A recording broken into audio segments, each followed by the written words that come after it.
Okay, and now how do you begin the process of a competency evaluation? So there is some lengthy process towards it. I begin by outlining the referral question and verifying the court's order. And then after that, I inform the defendant of my responsibilities and the boundaries of confidentiality and the fact that involvement is entirely voluntary. I next speak to the inpatient treatment staff and then go over the court order, police reports, previous and current hospital records, and criminal history. And I also get supplementary material from family members and defense attorneys.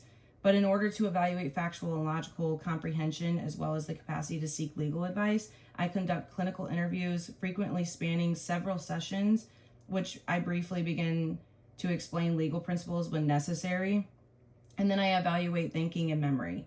So in order to make sure my assessment accurately represents the defendant's current ability, I reevaluate over time as the mental symptoms subside in an inpatient setting. And what were your methods that you used to assess Mr.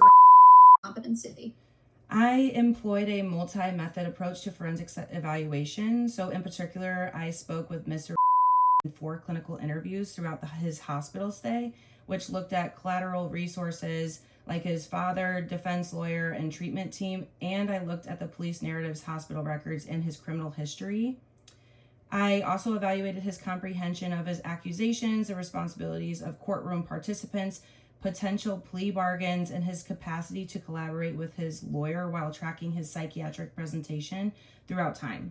So in order to determine whether he could use that knowledge logically, I also gave him information about legal ideas and then examined his memory and thinking. Now, at the start of your evaluation, how did Mr. present himself? He initially displayed some excitement, a high mood, rushed speech, poor impulse control, and unpredictable behaviors, such as screaming and undressing.